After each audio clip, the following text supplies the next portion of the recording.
introdução desse livro aqui, chamado Segundo Sexo, da Simone de Beauvoir, né? Essa introdução do que ela vai discutir neste livro, né? Que é principalmente a criação desse conceito do que é ser mulher, né? Ela, né, fez uma introdução tanto longa até, né? Que, nossa, na semana passada foi um pouquinho hardcore. Um pouquinho difícil também. Mas, vamos lá, a gente vai continuar aqui. É, Se a gente puder ir alternando assim, né? Cada um lê um pouquinho, acho que vai ser bom, né, se puder fazer isso. Enfim, eu vou começar aqui. Os dados da biologia, ou seja, mulher pelos aspectos das ciências biológicas naturais, né? Vamos lá. A mulher é muito simples. Dizem os amadores de fórmulas simples. É uma matriz, um ovário, é uma fêmea. E essa palavra basta para defini-la. Na boca do homem, o epíteto fêmea soa como um insulto. No entanto, ele não se envergonha de sua animalidade. Sente-se, ao contrário, orgulhoso se dele dizem, é um macho. O termo fêmea é pejorativo, não porque enraiza a mulher na natureza, mas porque a confina no seu sexo.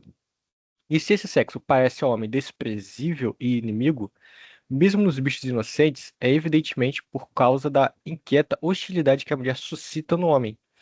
Entretanto, ele quer encontrar na biologia uma justificação desse sentimento. A palavra fêmea sugere uma chusma de imagens. Um enorme óvulo redondo abocanha e casta o ágil espermatozoide.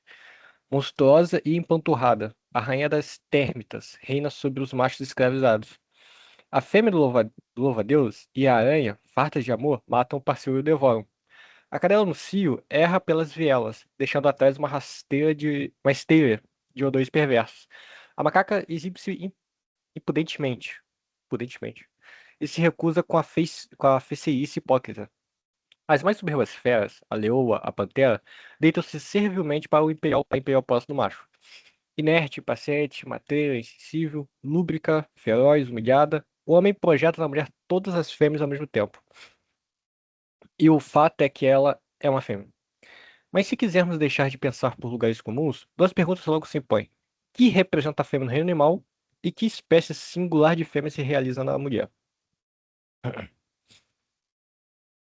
Machos e fêmeas são dois tipos de indivíduos que, no interior de uma espécie, se diferenciam em vista da reprodução. Só os podemos definir correlativamente, mas é preciso observar que o próprio sentido do seccionamento das espécies em dois sexos não é muito claro. Na natureza, ele não se acha universalmente realizado. Para só falar dos animais, sabe-se que entre os unicelulares, infusórios, amebas, bacilos, etc., a multiplicação é fundamentalmente distinta da sexualidade, com as células dividindo-se e subdividindo-se solitariamente. Entre alguns metazoários, a reprodução opera-se por esquizogênese, isto é, fracionamento do indivíduo cuja origem é também assexuada, ou por blastogênese, isto é, fracionamento do indivíduo produzido ele próprio por um fenômeno sexual. Os fenômenos de gemiparidade e de segmentação observados na hidra de água doce, nos coelenterhados, nas esponjas, nos vermes, nos tunicários, são exemplos conhecidos. Nos fenômenos de partenogênese, o ovo virgem desenvolve-se em embrião sem intervenção do macho. Este não desempenha papel algum, ou apenas um papel secundário. Os ovos de abelha não fecundados subdividem-se e produzem zangãos, no caso. Entre os pulgões, não existem machos durante uma série de gerações e os ovos não fecundados dão fêmeas. Reproduziu-se artificialmente a partenogênese no isso do mar, na estrela do mar, na rã. Entretanto, ocorre, às vezes, entre os protozoários, duas células femininas fusionarem, formando o que se chama um zigoto. A fecundação é necessária para que os ovos da abelha engendrem fêmeas e para que os dois pulgões deem machos. Certos biólogos chegam à conclusão de que, mesmo nas espécies capazes de se perpetuar de maneira unilateral, a renovação do germe mediante uma mistura de cromossomos estranhos seria útil ao rejuvenescimento e ao vigor da linhagem. Compreender-se-ia, assim, que, nas formas mais complexas de vida, a sexualidade é uma função indispensável. Somente os organismos elementais poderiam multiplicar sem sexo e ainda assim esgotando sua vitalidade. Mas essa hipótese hoje das mais nossa, controvertidas. Observações provaram que a multiplicação assexuada pode verificar-se indefinidamente sem que se perceba nenhuma degenerescência. O fato é particularmente impressionante entre os bacilos. As experiências de partenogênese tornaram-se cada vez mais numerosas e ousadas, e, em muitas espécies, o macho se evidencia radicalmente inútil. Mas ainda que a utilidade de uma troca intercelular fosse demonstrada, apresentar-se-ia como um simples fato injustificado. A biologia constata a divisão dos sexos, mas embora imbuída de finalismo, não consegue deduzi-la da estrutura da célula, nem das leis da multiplicação celular, nem de nenhum fenômeno elementar. A existência de gametas heterogêneos não basta para definir dois sexos distintos. Na realidade, acontece, muitas vezes, a diferenciação das células geradoras não acarretar cisão da espécie em dois tipos. Ambas podem pertencer ao mesmo indivíduo, e é o caso das espécies hermafroditas, tão numerosas entre as plantas e que se encontram também em muitos animais inferiores, os anelados e os moluscos, entre outros. A reprodução efetua-se, então, ou por autofecundação ou por fecundação cruzada. Neste ponto, igualmente, certos biólogos pretendiam legitimar a ordem estabelecida. Consideram o gonocoísmo, isto é, o sistema em que as diferentes gonádeas pertencem a indivíduos distintos, como o aperfeiçoamento do hermafroditismo, realizado por via evolutiva. Mas outros, ao contrário, julgam o gonocoísmo primitivo. O hermafroditismo aí, não passaria de uma degenerescência. Como quer que seja, essas noções de superioridade de um sistema sobre o outro implicam, no que concerne a evolução, teoria das mais contestáveis. Tudo o que se pode afirmar com certeza é que esses dois modos de reprodução coexistem na natureza, que realizam um e outro, a perpetuação das espécies e que, tal qual a heterogeneidade dos gametas, a dos organismos portadores das gonóides se apresenta como acidental. A separação dos indivíduos em machos e fêmeas surge, pois, como um fato irredutível e contingente. A maior parte das filosofias tomou-a como admitida sem pretender explicá-la. Conhece-se o mito platônico. No princípio havia homens, mulheres e andrógenos. Cada indivíduo possuía duas faces, quatro braços, quatro pernas e dois corpos, colados um ao outro. Foram um dia partidos em dois, de maneira como se partem os ovos, e desde então cada metade procura reunir-se à sua metade complementar. Os deuses decidiram, posteriormente, que pela junção das duas metades desses semelhantes, novos seres humanos seriam criados. Mas é só o amor que essa história se propõe a explicar. A divisão em sexo é tomada de início como um dado. Aristóteles não a justifica melhor, pois se a cooperação da matéria e da forma é exigida em toda ação, não é necessário que os princípios ativos e passivos se distribuam em duas categorias de indivíduos heterogêneos. Assim, é que Santo Tomás declara que a mulher é um ser ocasional, o que é uma maneira de afirmar, numa perspectiva masculina, o caráter acidental da sexualidade. Hegel, entretanto, teria sido infiel a seu delírio racionalista se não houvesse tentado fundamentá-la logicamente. A sexualidade representa, a seu ver, a mediação através da qual o sujeito se atinge concretamente como gênero. O gênero produz-se nele como um efeito contra a desproporção de sua realidade individual, como o desejo de reencontrar um outro indivíduo de sua espécie. O sentimento de si mesmo unindo-se a ele, de se completar e envolver, assim o gênero em sua natureza e trazê-lo à existência. E tem-se a união sexual. E mais adiante. Ai. O processo consiste em saber o que eles são em si, isto é, um só gênero, uma só e mesma vida subjetiva. Ele supõe também como tal. E Hegel declara a seguir que, para que se efetue o processo de aproximação, é preciso primeiramente que haja diferenciação dos dois sexos. Mas sua demonstração não é convincente. Sente-se nela demasiadamente a ideia pré-concebida de reencontrar em toda operação os três momentos do silogismo: a superação do indivíduo na espécie, mediante a qual o indivíduo e espécie se realizam em sua verdade. Poderia efetuar-se, sem terceiro termo, na simples relação do gerador com a criança. A reprodução poderia ser assexuada, ou ainda a relação de um a outro poderia ser a de dois semelhantes, residindo a diferenciação na singularidade dos indivíduos de um mesmo tipo, como acontece nas espécies hermafroditas. A descrição de Hegel realça uma significação muito importante da sexualidade. mas seu erro consiste em fazer sempre razão da significação. E exercendo a atividade sexual que os homens definem os sexos e suas relações, como criam o sentido e o valor de todas as funções que cumprem. Mas ela não está necessariamente implicada na natureza do ser humano. Na fenomenologia da percepção, de Merleau-Ponty, observa que a existência humana nos obriga a rever as noções de necessidade e de contingência. A existência, diz ele, não tem atributos fortuitos, não tem conteúdo que não contribua para dar de sua forma. Não admite em si mesma nenhum fato puro, pois é o movimento pelo qual os fatos são assumidos.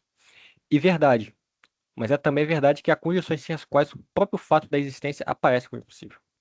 A presença no mundo implica rigorosamente a posição de um corpo que seja a um tempo uma coisa do mundo e um ponto de vista sobre esse mundo. Mas não se exige que esse corpo possua tal ou qual estrutura particular.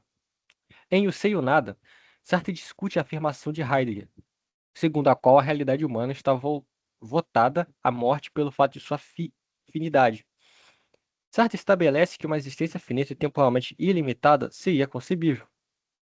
Entretanto, se a vida humana não fosse habitada pela morte, a relação do homem com o mundo e consigo mesmo seria tão profundamente transtornada que a definição "o homem é mortal" se apresenta como coisa inteiramente diversa de uma verdade empírica. Imortal, um ser existente, não seria mais isso que seu destino é o fato de que o movimento de sua vida temporal cria, atrás diante de si, a infinidade do passado e do futuro. A perpetuação da espécie surge, pois, como correlativo da limitação individual. Pode-se, assim, considerar o fenômeno da reprodução como ontologicamente fundado. Mas é preciso parar aí. A perpetuação da espécie não acarreta diferenciação sexual.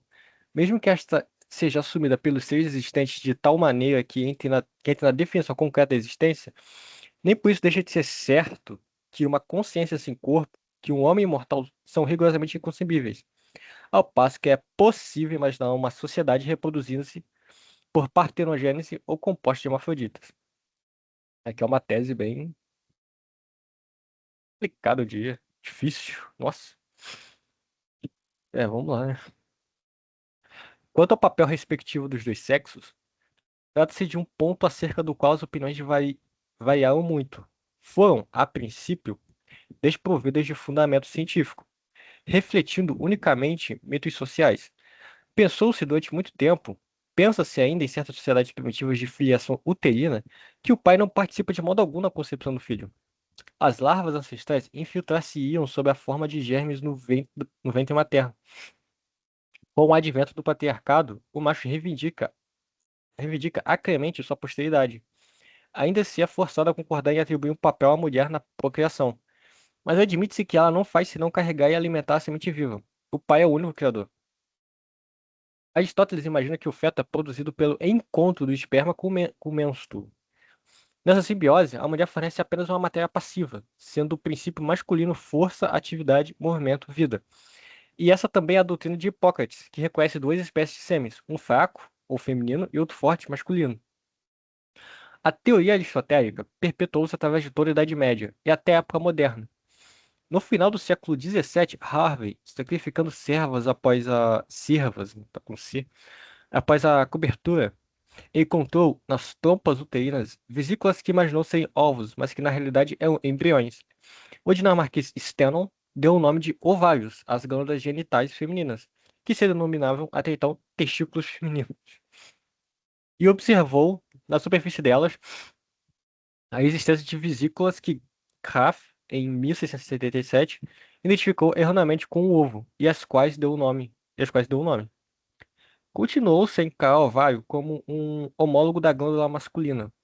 Nesse mesmo ano, entretanto, descobriram-se os animálculos espermáticos, e verificou-se que penetravam no útero feminino, mas pensava-se que se restringissem a se alimentar aí, estando o indivíduo já prefigurado neles. O holandês Hutsecker desenhou, em 1594, uma imagem de um homúnculo escondido no espermatozoide. Em 1699, outro sábio declarou ter visto o espermatozoide desfazer-se de uma espécie de carapaço sobre a qual surgiu um homenzinho que ele também desenhou. A mulher limitava-se, pois, nessas hipóteses, a nutrir um princípio vivo, ativo e já perfeitamente constituído. Tais hipóteses não foram aceitas universalmente, e as discussões prosseguiram até o século XIX. Foi a invenção do microscópio que permitiu estudar o ovo animal. Em 1827, Bayer identificou o ovo dos mamíferos. Tratou-se de um elemento contido dentro da vesícula de Graff. Pouco depois pôde estudar a segmentação. Em 1865, foram descobertos o sarcódio, isto é, o protoplasma, e, em seguida, a célula. Em 1877, realizou-se uma observação que mostrava a penetração do espermatozoide no ovo da estrela do Rassar, estrela dorsar. A partir dessa descoberta, estabeleceu-se a simetria dos núcleos dos dois gametas. Os pormenores de sua fusão foram analisados pela primeira vez em 83 por um zoólogo belga. Aí, calma. Toma água aqui, calma aí. Contudo, as ideias de Aristóteles não caíram totalmente em descrédito. Hegel estima que os dois sexos devem ser diferentes, um será ativo e o outro passivo, e naturalmente a passividade caberá à fêmea. O homem é, assim, em consequência dessa diferenciação, o princípio ativo, enquanto a mulher é o princípio passivo, porque permanece dentro da sua unidade não desenvolvida. E mesmo depois que se reconheceu o óvulo como princípio ativo, os homens ainda tentaram opor sua inércia à agilidade do espermatozoide. Hoje, esboça-se uma tendência oposta. As descobertas da partenogênese levaram certos sábios a restringir o papel do macho ao de um simples agente físico-químico. Revelou-se que em algumas espécies, a ação de um ácido ou de uma excitação mecânica bastariam para provocar a segmentação do ovo e o desenvolvimento do embrião. Partindo daí, supôs-se, ousadamente, que o gameta masculino não seria necessário à geração, sendo, quando muito, um fermento.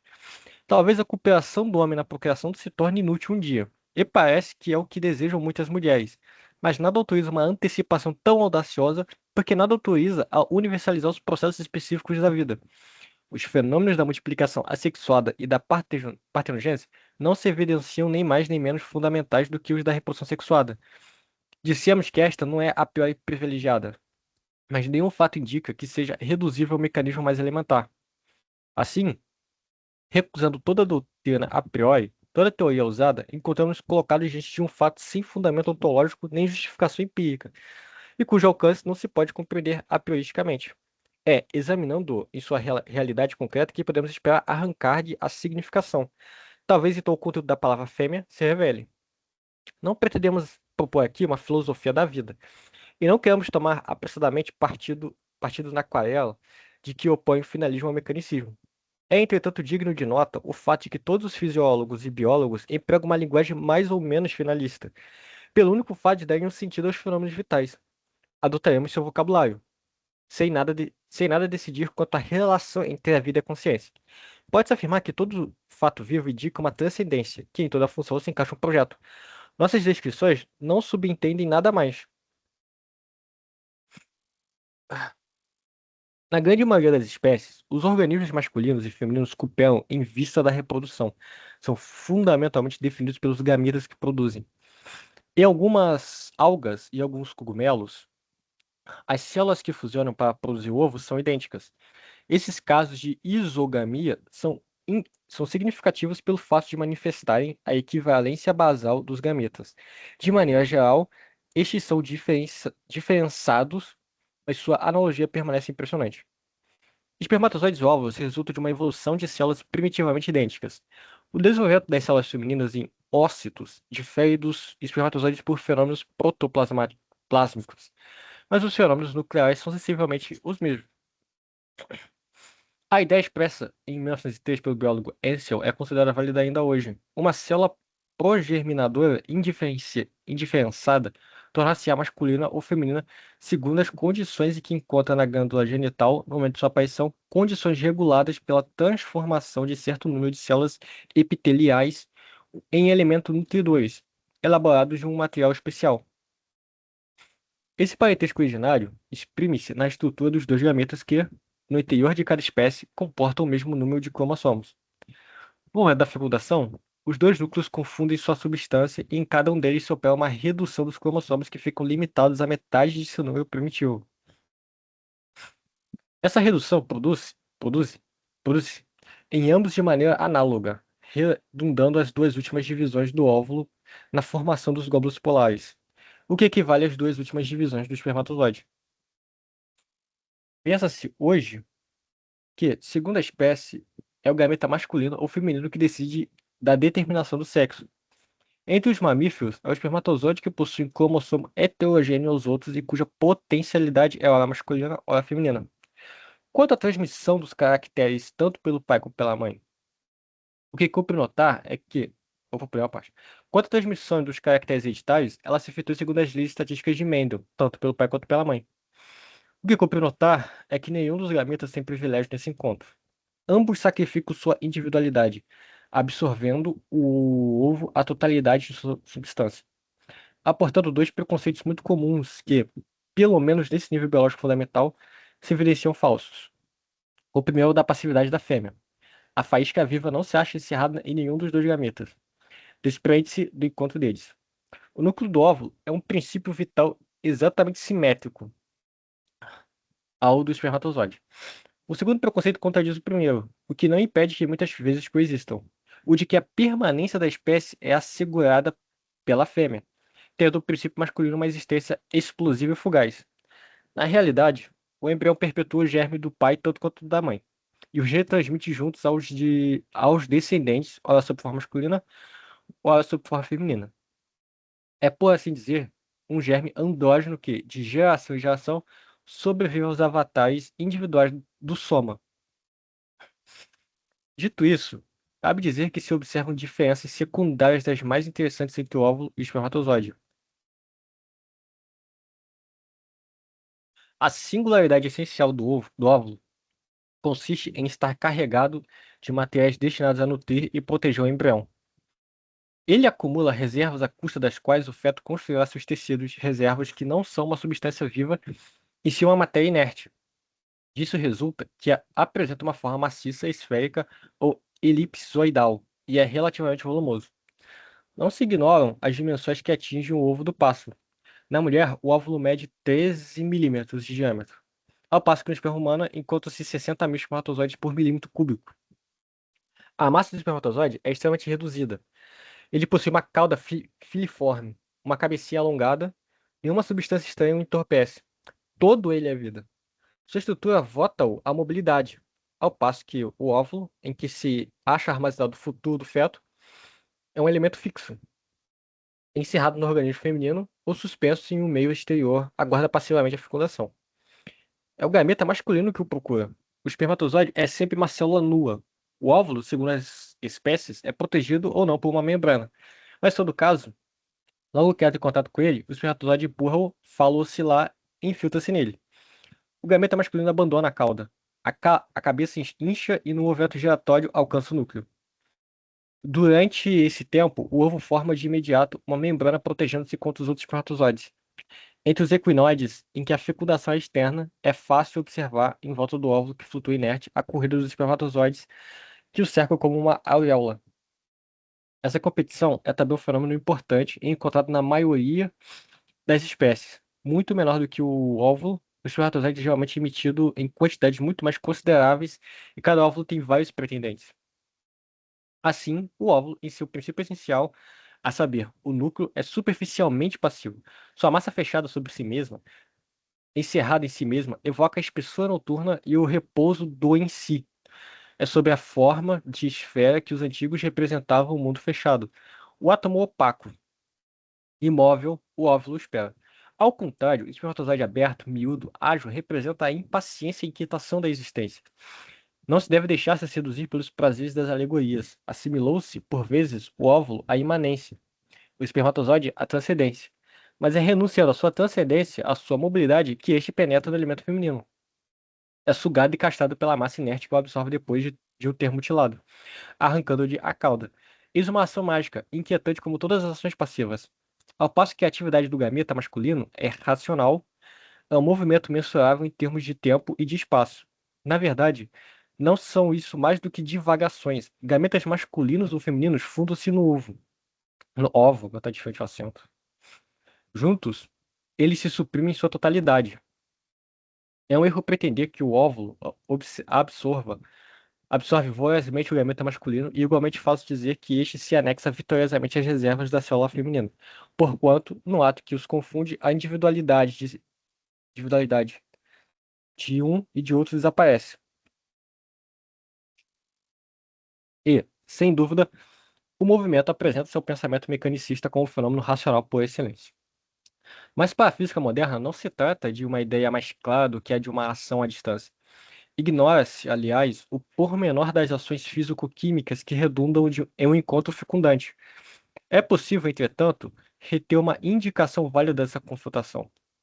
Há na vida dois movimentos que se conjugam. Ela só se mantém em se superando e só se supera com a condição de se manter. Esses dois momentos realizam-se sempre juntos. Pensá-los separados é pensar abstratamente. Entretanto, é ora um, ora outro que domina. Em sua união, os dois gametas superam-se e perpetuam-se ao mesmo tempo. Mas o óvulo, em sua estrutura, antecipa as necessidades futuras. É constituído de maneira a nutrir a vida que despertará nele. Ao contrário, o espermatozoide não está absolutamente equipado para assegurar o desenvolvimento do germe que suscita. Em compensação, o óvulo é incapaz de provocar a mudança que suscitará uma nova explosão de vida, ao passo que o espermatozoide se desloca. Sem a previdência ovária, sua ação seria vã. Mas sem sua iniciativa, o óvulo não cumpriria suas possibilidades ativas. Logo, concluímos que, fundamentalmente, o papel dos dois gametas é idêntico. Criam juntos um ser vivo em que ambos se perdem e se superam. Mas no fenômenos secundários e superficiais que condicionam a fecundação, é pelo elemento masculino que se opera a variação de situação necessária ao novo desabrochar da vida. É pelo elemento feminino que esse desabrochar não se fixa em um organismo estável. Seria ousado deduzir de tal verificação que o lugar da mulher é no lar, mas há pessoas usadas. Em seu livro O, Te- o Temperamento e a Personalidade, Alfred Fourier pretendia, outrora, definir toda a mulher a partir do óvulo e o homem a partir dos espermatozoides. Ah, a partir do óvulo, a partir do homem. Muitas teorias, ditas profundas, assentam nesse jogo de analogias duvidosas. Não se sabe muito bem a que filosofia da natureza esses pseudo-pensamentos se referem. Se consideram as leis da hereditariedade, homens e mulheres saíram igualmente de espermatozoide de um óvulo. Suponho, antes, que flutuam nesses espíritos brumosos sobrevivências da velha filosofia medieval, segundo a qual o cosmo é o exato reflexo de um microcosmo. Imagina-se que o óvulo é um homúnculo feminino e a mulher um óvulo gigante. Esses devaneios abandonados desde a época da alquimia estabelecem um estranho contraste com a precisão científica das descrições sobre as quais nos alicerçamos no mesmo momento. A biologia moderna acomoda-se mal ao simbolismo medieval, mas nossos sonhadores não olham de tão perto. Se é um pouco escrupuloso, concordar-se-á, porém, em que do óvulo à mulher há um longo caminho. No óvulo, a própria noção de fêmea ainda não se acha contida. Hegel observa que a razão que a relação sexual não se deixa reduzir a uma relação entre os gametas é-nos, portanto, necessário estudar o organismo feminino em sua totalidade. Já se disse que, em muitos vegetais e certos animais inferiores, entre os quais os moluscos, a especificação dos gametas não acarreta dos indivíduos, produzindo, cada um deles, óvulos e espermatozoides a um tempo. Mesmo quando os sexos se separam, não existem entre eles barreiras estanques como as que encerram as espécies. Assim como os gametas se definem a partir de um tecido original e diferenciado, machos e fêmeas surgem antes como variações sobre uma base comum. Entretanto, entre certos animais, o caso mais típico é o da bonélia. O embrião é inicialmente assexuado e são os casos de seu desenvolvimento que decidem ulteriormente de sua sexualidade. Admite-se hoje que na maioria das espécies a determinação do sexo depende da constituição genotípica do ovo. O ovo virgem da abelha, reproduzindo-se por partenogênese, dá exclusivamente machos. O dos pulgões, nas mesmas condições, exclusivamente fêmeas. Quando os ovos são fecundados, é interessante notar que, salvo talvez em certas aranhas, o número de indivíduos, machos e fêmeas, procriados é sensivelmente igual. A diferenciação provém da heterogeneidade dos dois tipos de gametas. Entre os mamíferos são os espermatozoides que possuem uma potencialidade masculina ou feminina. Não se sabe exatamente o que durante a espermatogênese ou a ovogênese decide do caráter singular dos gametas heterogêneos. Em todo caso, as leis estatísticas de Mendel basta para explicar a distribuição regular. Nos dois sexos, o processo de fecundação e o início de desenvolvimento embrionário efetuam-se de maneira idêntica. O tecido epitelial destinado a evoluir em gonódia é, no início, indiferenciado. É num certo estágio de maturação que os testículos se afirmam ou que mais tardiamente se esboçam em ovários. Isso explica que entre o hermafroditismo e o gonocoísmo existe uma quantidade de intermediários. Muitas vezes, um dos sexos possui certos órgãos característicos do sexo complementar. O caso mais impressionante é o do sapo, enquanto-se no macho um ovário atrofiado, denominado órgão de Bidê, e que se pode artificialmente forçar a produzir ovos. Ah. Entre os mamíferos, subsistem vestígios dessa bipotencialidade sexual. Entre outros, a hidrátila pediculada e céssio, o úteros masculinos, as glândulas mamárias no macho e na fêmea, o canal de Gartner, o clitóris. Mesmo nas espécies em que a divisão sexual é mais marcada, há indivíduos que são machos e fêmeas a um tempo.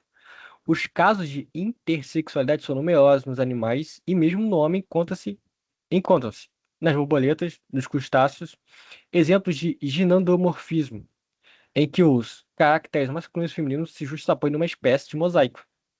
E é que, genotipicamente definido, o fato é, entretanto, profundamente influenciado pelo meio em que aure sua substância.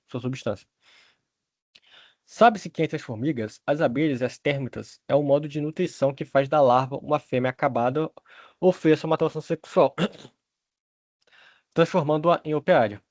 A influência nesse caso age sobre o conjunto do organismo. Entre os insetos, o soma é sexualmente definido num período muito precoce e não depende das gonódias. Entre os vertebrados, são essencialmente os hormônios provenientes das gonódias que desempenham um papel regular. Demonstrou-se, mediante várias experiências, que fazendo variar o meio endocrínico, podia-se exigir sobre a determinação do sexo, podia-se agir.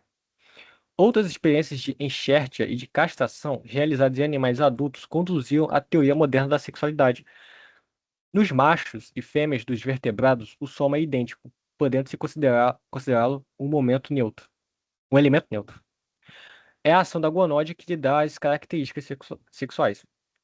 Certos hormônios secretados operam como estimulantes e outros como inibidores.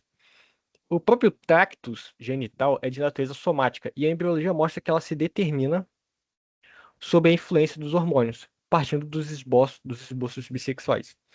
Há intersexualidade quando o equilíbrio hormonal não foi satisfeito e nenhuma das duas potencialidades sexuais se realizou nitidamente. Igualmente distribuídos na espécie, evoluídos de maneira análoga a partir das redes idênticas, os organismos masculinos e femininos, uma vez terminada sua formação, parecem profundamente simétricos.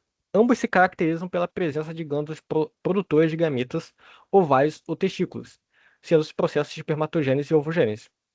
Já ouvimos, análogos. Essas glândulas depositam sua secreção no canal mais ou menos complexo segundo a hierarquia das espécies. A fêmea deixa sair o ovo diretamente pelo oviduto, ou o retém na cloaca ou em útero diferenciado antes de expulsá-lo.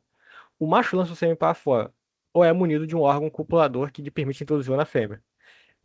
Estaticamente, macho e fêmea aparecem, portanto, como dois tipos complementares. Preciso considerá-los de um ponto de vista funcional para aprender a singularidade. É muito difícil uma descrição geralmente válida da noção de fêmea. Defini-la como condutora de ovos e o macho como condutor de espermatozoides é muito insuficiente, porquanto a relação do organismo com as gonódias é extremamente variável. Inversamente, a diferenciação dos gametas não afeta diretamente o conjunto do organismo. Pretendeu-se, por vezes, que o óvulo, sendo maior, consumia mais força viva do que o espermatozoide. Mas este é secretado em quantidades infinitamente mais consideráveis, de modo que, nos dois sexos, o desgaste se equilibra. Quiseram ver na espermatogênese um exemplo de prodigalidade e na ovulação um modelo de economia. Mas há também neste fenômeno uma absurda profusão. A imensa maioria dos óvulos nunca é fecundada. Como quer que seja, as gonódias e as gametas não nos oferecem o microcosmo de todo o organismo. É este que se faz necessário estudar diretamente. Um dos traços mais notáveis, quando percorremos os diversos graus da escala animal, ao fato de que de baixo para cima a vida se individualiza. Embaixo, ela emprega-se unicamente na manutenção da espécie. Em cima, ela gasta-se através de indivíduos singulares. Nas espécies rudimentares, o organismo, como que se deixa reduzir ao aparelho reprodutor, nesse caso, a primazia do óvulo e, portanto, da fêmea, posto que o óvulo está principalmente votado à pura repetição da vida, mas ela não passa de um abdômen, e sua existência é por inteiro devorada pelo trabalho de uma monstruosa ovulação. Atinge, em relação ao macho, dimensões gigantescas. Muitas vezes seus membros são apenas cotos, seu corpo um saco informe. Todos os membros, todos os órgãos, degeneram em proveito dos ovos. Em verdade, embora constituindo dois organismos distintos, machos e fêmeas mal podem ser encarados como indivíduos. Formam um só todo como elementos indissoluvelmente ligados. São casos intermediários entre o hermafrodismo e o gonocoísmo. Assim, entre os entonicínios, que vivem como parasitas no caranguejo, a fêmea é uma espécie de chouriço esbranquiçado, envolvido em lâminas incubadoras que encerram milhares de ovos. No meio destes encontram-se minúsculos machos e larvas destinados a fornecer machos de substituição. A escravização do macho não é ainda mais total entre os endeolidíneos. Acha-se ele fixado sob o opérculo da fêmea. Não possui tubo digestivo pessoal e seu papel é unicamente reprodutor. Mas em todos esses casos, não é a fêmea menos escravizada do que ele. Ela está escravizada à espécie. Se o macho encontra-se preso à fêmea, esta também se encontra presa ou a um organismo vivo de que se nutre como parasita ou a um substrato mineral. Consome-se na produção dos ovos que o minúsculo macho fecunda. Quando a vida assume formas mais complexas, esboça-se uma autonomia individual e o laço que une os sexos se afrouxa. Mas entre os insetos, os dois sexos permanecem estreitamente subordinados aos ovos. A miúde, como entre os efemerópteros, macho e fêmea morrem imediatamente depois do coito e da postura. Por vezes, como entre os rotíferos e os mosquitos, o macho, desprovido de aparelho digestivo, sucumbe após a fecundação, enquanto a fêmea, que pode alimentar, sobrevive. É que a formação dos ovos e a postura exige algum tempo. A mãe expira logo que o destino da geração seguinte acha-se assegurado. O privilégio da fêmea, entre número de insetos, provém de ser a fecundação um processo geralmente muito rápido, ao passo que a ovulação e a incubação dos ovos exigem um trabalho demorado. Entre as térmitas, a enorme rainha empanturrada de papa, que põe um ovo por segundo até que a final estéril, é exterminada impiedosamente. Não é menos escravo do que o macho anão, grudado ao abdômen dela e que fecunda os ovos à proporção que vão sendo expelidos. Nós, matriarcados dos formigueiros e das colmeias, nos matriarcados dos formigueiros e das colmeias, os machos são uns importunos exterminados em cada estação. No momento do voo nupcial, todos os machos saem do formigueiro e alçam um voo em busca das fêmeas. Se as atingem e fecundam, morrem logo após, esgotados.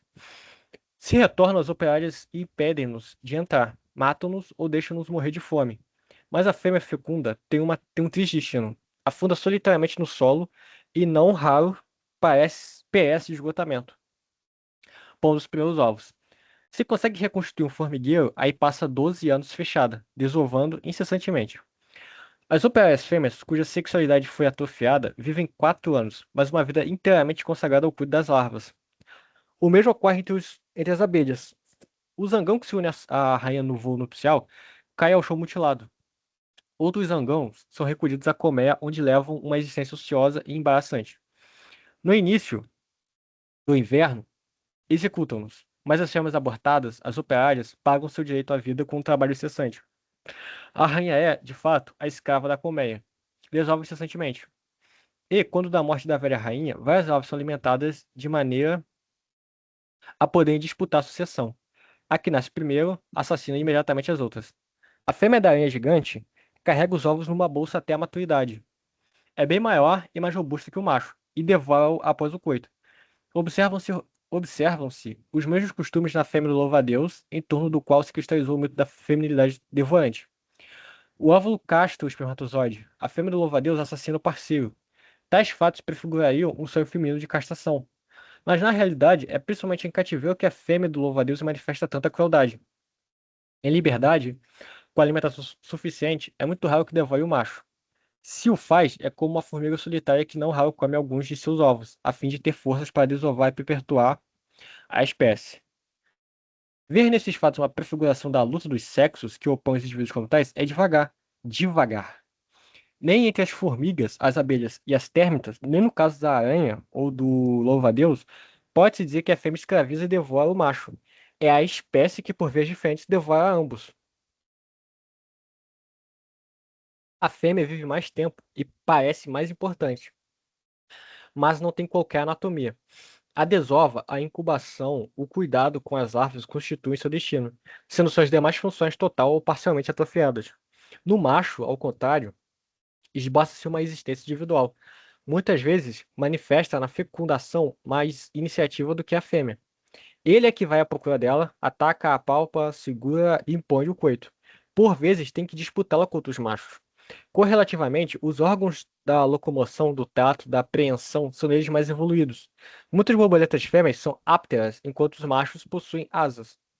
Estes têm cores, élitos, patas, pinças mais desenvolvidas, e não raro essa riqueza é comprada de um verdadeiro luxo de cores brilhantes.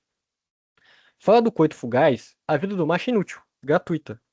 Ao lado da diligência das operárias, a ociosidade dos zangões é um privilégio notável, mas esse privilégio é um escândalo. A miúde, o macho paga com a vida uma futilidade em que se esboça dependência. A espécie que mantém as fêmeas escravizadas pune o macho que pretende escapar à escravidão, suprimiu brutalmente. Nas formas mais elaboradas da. Deixa eu ver. Esse parágrafo é grande. Nas formas mais elaboradas da vida, a reprodução torna-se produção de organismos diferenciados, assume dupla face, mantendo a espécie. Cria também novos indivíduos.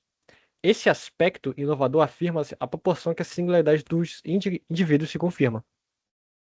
O que impressiona então é que os dois momentos da perpetuação e da criação se dividem. Essa cisão já indicada no momento da fecundação do ovo reencontra-se no conjunto do fenômeno gerador. Não é a própria estrutura do óvulo que exige essa divisão. A fêmea possui, como o macho, certa autonomia, e sua ligação com o óvulo afrouxa-se. O peixe, o batáquio e o pássaro fêmeos não são apenas um abdômen. Quanto menos estreita é a ligação da mãe com o ovo, menos trabalho do parto é absorvente. Maior é a indeterminação na relação dos pais com a prole. Pode acontecer que o pai se encarregue de alimentar as vidas recém-formadas. Isso é coisa frequente entre os peixes. A água é um elemento suscetível de levar os óvulos e o esperma a assegurar sua união. A fecundação no meio aquático é quase sempre externa. Os peixes não se juntam não se juntam. Quando muito, alguns se esfregam um contra o outro para se estimular. A mãe expulsa os óvulos. O pai espelha o sêmen, idêntico ao papel de ambos. Não há razão para que a mãe, mais do que o pai, reconheça os ovos como seus. Em certas espécies, estes são abandonados pelos pais e desenvolvem-se sem ajuda. Por vezes, a mãe desprepara o ninho. Por vezes ainda, ela vela sobre eles após a fecundação. Mas a miúde é o pai que os toma a seu cargo. Logo depois de o ter fecundado, expulsa a fêmea que os tenta devorar e os defende ferozmente contra qualquer presença. Citam-se alguns que constituem uma espécie de ninho protetor emitindo bolhas de ar envolvidas numa substância isolante. Outros incubam os ovos na boca ou como o hipocampo nas pregas do ventre. Observam-se fenômenos análogos entre os batáquios. Não conhecem um verdadeiro coito. O macho abraça a fêmea e assim estimula a desova, deixando escapar o sêmen na medida que os ovos saem da cloaca.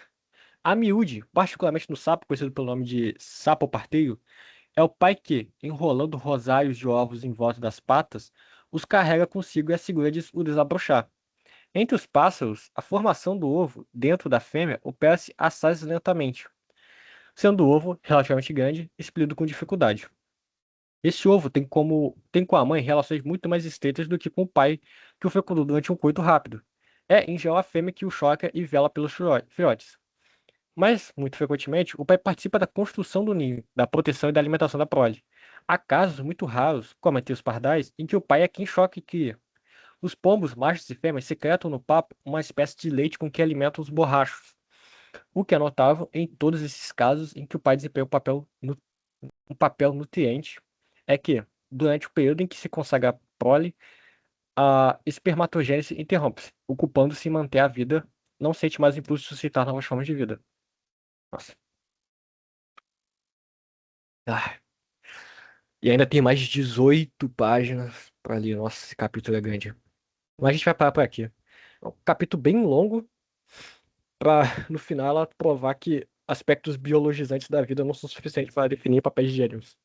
Resumindo, aí já vai ficar pro próximo encontro o resto desse capítulo bem extenso, bem largo. E é isso, gente. Muito obrigado por ter vindo hoje, né? Era pra ter ocorrido ontem, mas eu tive um probleminha. Aí joguei pra hoje e fico contente que vocês tenham podido participar, né? É sempre bom ver que o pessoal tá engajado.